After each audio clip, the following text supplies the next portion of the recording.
Shalom chers auditeurs de l'émission Kanguka, mon nom est Chris Ndikumana. Aujourd'hui nous sommes lundi. Vous allez suivre la première partie avec le serviteur de Dieu Esdras Biranguza et moi je vais continuer dans la deuxième partie.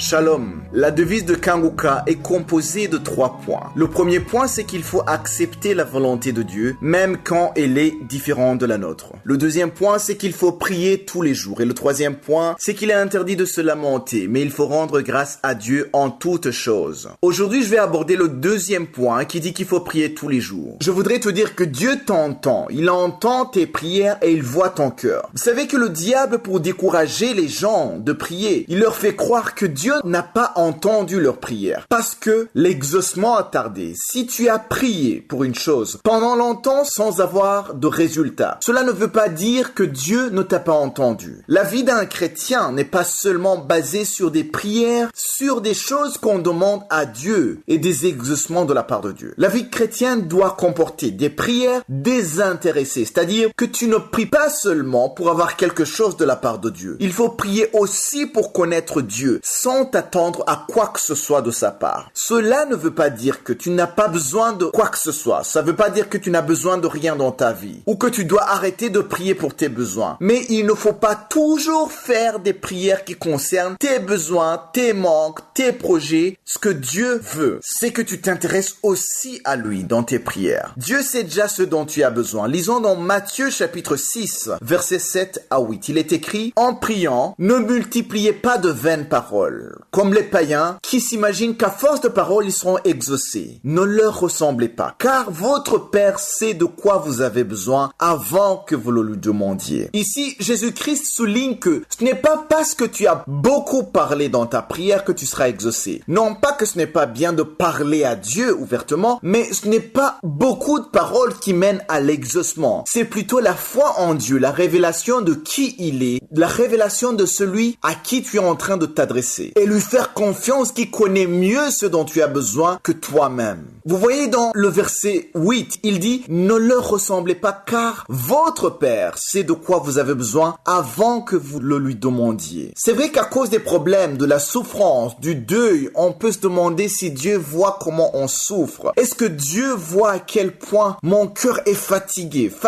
à cause des maladies, à cause des problèmes dans ma famille, abattu pour plusieurs raisons? Oui, ça arrive qu'on ressente cela, mais je voudrais te dire que Dieu n'ignore pas ce que tu ressens. Tu n'as pas toujours besoin de lui répéter encore et encore tout le temps comment tu te sens. Il le sait déjà et il n'y prend pas plaisir si tu ne vas pas bien. Mais son temps est différent de notre temps. C'est ça qu'il faut comprendre. Quand on veut qu'il agisse, lui, il peut attendre. Pourquoi? Son temps n'est pas tout simplement notre temps. Et ses voies ne sont pas nos voies. Si tu pouvais jeûner 3 jours, 7 jours pour demander une seule chose, et puisque Jésus-Christ aujourd'hui te dit que ton Père Céleste, c'est ce dont tu as besoin avant que tu ne le lui demandes. Prends alors quelques jours de jeûne parmi les jours que tu as préparés pour chercher à te consacrer à Dieu, à lui demander de se révéler à toi. Imagine chaque fois quand tu vas voir une personne qui t'aide souvent financièrement, tu ne regardes que sa main parce qu'elle te donne de l'argent pour payer tes dettes. Et par la suite, quand encore tu as besoin d'argent, tu retournes voir la personne mais tu ne regardes que sa main qui te donne de l'argent. Mais au final, tu ne connais pas son visage, tu ne sais pas si cette personne a des cheveux ou pas. Tu ne sais pas si cette personne porte des lunettes ou pas. Tu ne saurais pas répondre si on te posait ces questions. On dirait que ce que je viens de dire est bizarre comme situation. Toujours venir devant une personne sans s'intéresser et ne s'intéresser qu'à sa main qui te donne et non son visage. Mais c'est exactement ce qu'on fait souvent à Dieu. On cherche souvent ce qu'il donne, ce que Dieu donne, plus qu'on ne cherche ce qu'il est. On est tellement stressé à cause de nos problèmes. On veut trouver vite une solution à nos situations qu'on s'investit beaucoup à dire à Dieu notre liste de besoins et souvent on oublie de lui dire qu'on veut le connaître encore plus. Il faut qu'à travers tes prières, tu cherches la face de Dieu et non seulement la main de Dieu à chaque fois. La face de Dieu symbolise qu'il est l'amour. Il est amour, il est puissant, miséricordieux, saint. Tandis que la main symbolise ce qu'il donne, la bénédiction, la protection, la puissance, l'onction. Si tu cherches la face de Dieu, tu verras qu'il y a des problèmes qui seront résolus d'eux-mêmes pendant que tu es en train de chercher à le connaître encore et encore.